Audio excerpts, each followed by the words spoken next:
नमस्कार, मी आकांक्षा तळेकर तुमच्या सगळ्यांचं स्वागत करते महाराष्ट्र टाइम्समध्ये.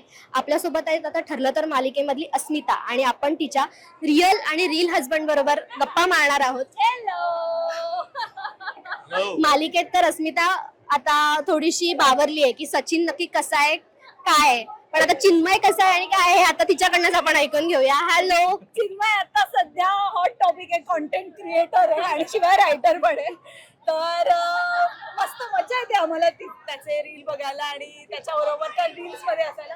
आता वृंदा होती पण वृंदा थोडी रडायला लागली म्हणून पाठवलं, पण छान वाटतात रील्स. काय तू काय म्हणशील? नाही, तिचा प्रश्न वेगळा होता. ओके. रिअल मध्ये कसा आहे? रिअल मध्ये मी कसा आहे तर मी हे स्पष्टीकरण देऊ इच्छितो की मी ह्याच्यासारखा तर नाही. ह्याच्यासारखा मी नक्की नाहीये. बाकी कसंही असलं तरी. अरे नाही, तुम्ही पहिल्यांदाच भेटताय का? पहिल्यांदाच भेटतायत ते. आणि पहिल्यांदा जे दुसऱ्यांदा आम्ही आतमध्ये मी असं शॉर्ट घेत होतो, मागून एक आवाज आला, हाय. मला वाटलं आपलाच कोणीतरी मित्र आहे, तर हा होता. खूप बिचाऱ्याने आणि मी खूप ऑकवर्ड झालो, मी काय करतोय. व्हिडिओ तू हे करत होती, मी generally अच्छा, vlog. शूट करत होतो, अजून माहित नाही कितपत वापरेल आणि काय. अच्छा. पण आता मी काय सांगणार, म्हणजे हा म्हणतोय की रिअल तसा नाहीये, पण मला नाही वाटत की म्हणजे ती सचिन काय पण- बोलली ऐकलं का आता? ऐक. सचिन पण म्हणजे काय म्हणायचं. माझी खूप मजा होते.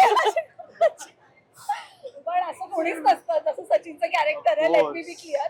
आणि रिअल लाईफ मधला पण नाहीये आणि नकुल पण तसा नसणारच आहे. Obviously. हॅलो.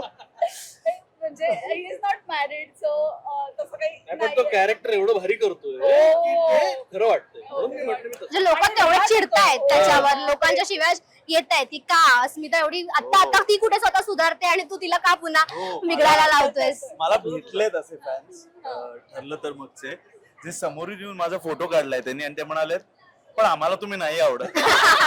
होय, मला फोटो नाही काढून सर एक सांगितलं. फोटो काढे वगैरे सगळं झाल्यावर पण आम्हाला तुम्ही नाही आवडत, तुम्ही असे का वागता हो अस्मिताशी, असं खूप झालंय. सो आय थिंक म्हणजे मला हे करायला मिळालंय, हे खूप मला मजा येते आणि ह्यांचं एवढं छान सेट आहे सगळं. 3 वर्ष हे लोक करतायत, सो मला करायला मिळतंय हीच एक खूप माझ्यासाठी मोठी गोष्ट वाटते.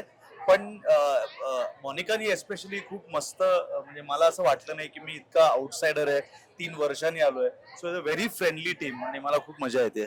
आम्हाला पण म्हणजे आता नकुल बरोबर जेवढं आम्ही काम करतोय सगळेच, आम्हाला पण एक नवीन चेहरा आणि आमच्या बरोबर एक नवीन व्यक्ती आहे याची आम्हाला फ्रेशनेस मिळतोय. आणि नकुल बिंग डान्सर आणि मग आम्ही रील पण केलं होतं मध्ये. सो खूप आता बिझी आहोत आम्ही, पण नक्की मध्ये वेळ मिळाल्यानंतर आम्ही परत रील करणार आहोत. कुकिंग वर्सेस डान्स अशी एक कॉम्बो रील आम्हाला मिळेल का बघा? नक्की नक्की वेळ आणि ट्राय ती करू. चांगलं नाचते, सो मला खूप मजा येईल अजून असं काहीतरी करायला. मी खूप वाईट कुक आहे, त्यामुळे खूप रीलला आपल्याला खूप काय काय तिकडे कंटेंट मिळेल आपल्याला. आणि चिरव्याच्या बाबतीत तर मी वाईट कुक आणि वाईट डान्सर असं दोन्ही आहे. असं बोलू शकत नाही, कारण आता तर अगदी अस्मितापेक्षा चिन्मय दादाच्या रील्स जास्त व्हायरल होतात असं आपण म्हणू शकतो.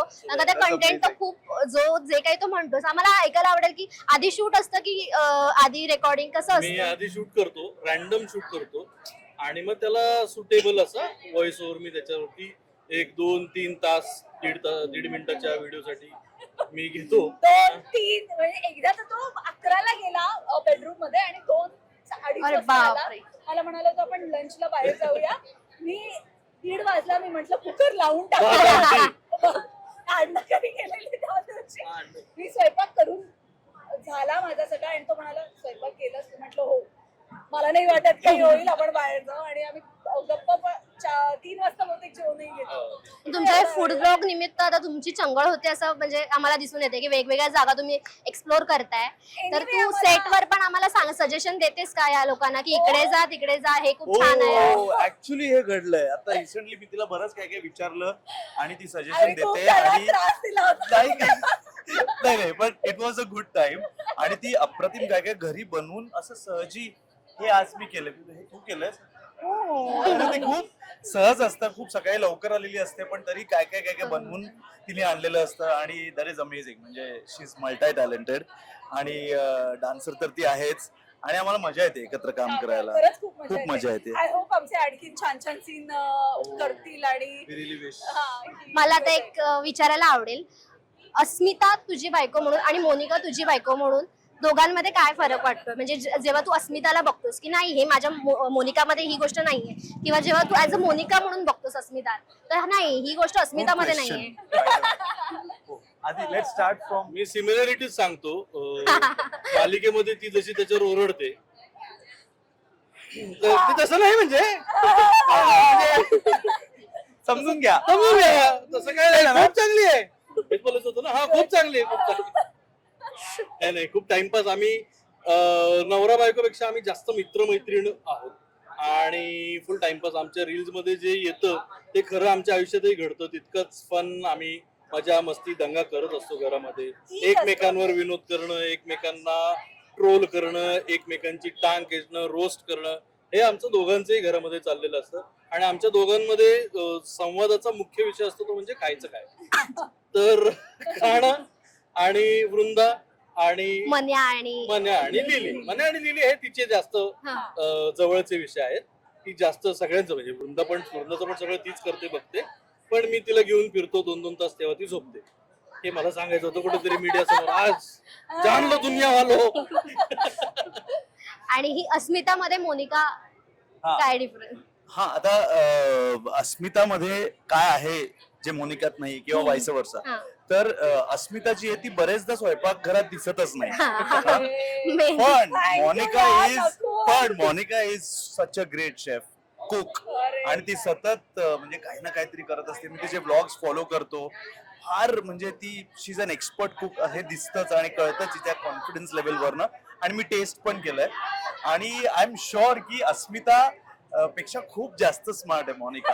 त्यामुळे जे अस्मिता करू देतीये सचिनला मोनिका अजिबात करू देणार नाही मला माहितीये. म्हणजे करू देणार म्हणजे होणारच नाही. पण ती खूप जास्त स्मार्ट आहे. करू देणार म्हणजे होणारच नाही. डिस्क्लेमर. पण आता बरेचदा असं होतं की अरे काय तिला वेडं बनवतोय, तिला कळत कसं नाही असं सिरियल मध्ये होतं. पण Monika is very smart so that's a compliment. Thank you so much. तू चिन्मय दादा तू सचिनला सल्ला काय देशील, किंवा तू आता तुला होल अँड सोल मोनिका काय आहे माहितीये तर तिच्याशी कसं वाग म्हणजे ती नाराज होणार नाही किंवा तिला खुश करायचं असेल तर तू काय करशील? हे ज्या काय दिवशी करशील? आपली बायको कुठल्या गोष्टीवर नाराज होणार नाही हे समस्त जगातल्या पुरुषांना कळेल तो दिवस, त्या दिवसापासून जग सुरळीत चालायला लागेल. जगामध्ये युद्ध होणार नाही. तो शेवटचा दिवस असेल जगातला. त्यामुळे तो कोण अजून क्रॅक झालेला नाहीये. त्यासाठी आमचे प्रयत्न सुरू आहेत. अख्ख्या समस्त पुरुष समाजाच्या बाजूने वतीनं मी बोलतोय. तर बायकोला सुखात ठेवायचा प्रयत्न करू शकतो आपण. सुखात राहायचं का नाही हा तिचा चॉईस असतो. त्यामुळे ते प्रयत्न सुरू आहेत. तू काय सजेशन देशील? मी काय सजेशन देणार? मी हेच सजेशन देईन की अस्मिता च्या विरुद्ध आहे मोनिका आणि she is you have a great wife. तर जस्ट कीप लव्हिंग हर एवढंच सजेशन देईन. आता एक सगळ्या समस्त महाराष्ट्राला किंवा समस्त ठरलं तर मगच्या प्रेक्षकांना पडलेला प्रश्न, अस्मिताची डिलिव्हरी कधी होणार? ती सांगितलं पाहिजे की लवकरच होणार आहे. लवकर ऍज सून एज पॉसिबल. आम्ही तर सेटवर गंमत अशी करतो की माझ्या पोटात हत्ती आहे कारण की हा तर मला ते ऍक्च्युली बोलायचं होतं पण हे बोलू की नाही हा मला प्रश्न पडलेला. लवकरच काही एपिसोड्स मध्ये तुम्हाला दिसेल की डिलिव्हरी होणार. एक नुकता जो आता ट्रॅक चालू आहे त्याच्यामध्ये आम्हाला असं थोडी कुणकुण लागली आहे की प्रिया आणि अस्मिता पुन्हा एकत्र येण्याची शक्यता आहे. तर ते खरं आहे का? तर आता कुठे आहात प्रेक्षक असे अस्मितासाठी सॉफ्ट कॉर्नर मिळत होता. पण प्रियाच्या बाजूने कधीच अस्मिता होणार नाही पूर्णपणे. आता थोडीशी तिला असं वाटतंय की मे बी प्रिया चांगली आहे का, खरं बोलतेय का. पण इव्हेंच्युअली तिच्या समोर सगळं सत्य आलं सचिनचं आणि वगैरे तर मग ती तिच्याकडे एकच आधार आहे सायली आणि अर्जुन. त्यामुळे ती प्रियाच्या बाजूने थोडा वेळ असेल पण फार वेळ राहणार. ओके. मोनिका वृंदा मोठी झाल्यावर तिला अभिनेत्री व्हायचं असेल तर काय म्हणजे परमिशन असेल की नाही तू हे करून बघ असं? आता काहीच नाही असं सांगतायत कारण की ती 1 वर्षाची आहे. पण ती कॅमेरा फ्रेंडली खूप झाली आहे. ऑब्व्हियसली कारण की आम्ही दोघेही ब्लॉग्स करतो. तर ती अभिनय करेल की नाही करेल हा खूप पुढचा प्रश्न आहे. पण जितकं आम्हाला तिला देता येईल तितकं आम्ही देतोय. आता समजा मी नकुलला पण मागे म्हणाले होते की मला तिला कथ्थकला टाकायचं तर मी जर मी पार्लर शिफ्ट झाले तर मी डेफिनेटली तुझ्या क्लासमध्ये मी स्वतःला एनरोल करणार आहे आणि वृंदालाही करणार आहे. सो असं तिला कलेचा अंग तर मी देणारच आहे, तिला शिकवणारच आहे. तर बाकी काय होतंय बघूया. अगदी 4 दिवस आहेत वृंदाच्या बर्थडेला. काय प्लॅनिंग आहे पहिल्या वाढदिवसाची? कारण का बाळाचा पहिला वाढदिवस आई वडिलांसाठी खूप महत्वाचा असतो. खूप काय छान मोठा असतो. बर्थडे करणार आहोत आम्ही पुण्यामध्ये आणि सेटवरच्या सगळ्यांना इन्व्हाइट केलेलंच आहे मी. पण फॅमिली आणि पुण्यातले सगळे फ्रेंड्स आहेत, असे 150-200 लोकांची आम्ही मोठी प्रॉपर ऑफिशियल पार्टी केलेली एक आहे. मोठा ब्लॉग आम्हाला बघायला मिळेल. नक्की बघायला भेटेल. लाईक शेअर सबस्क्राईब करा बरं पटपट. तर खूप मजा आली तुमच्याशी गप्पा मारून आणि रिअल हजबंड आणि रील हजबंड फार खूप छान कॉम्बिनेशन वाटलं.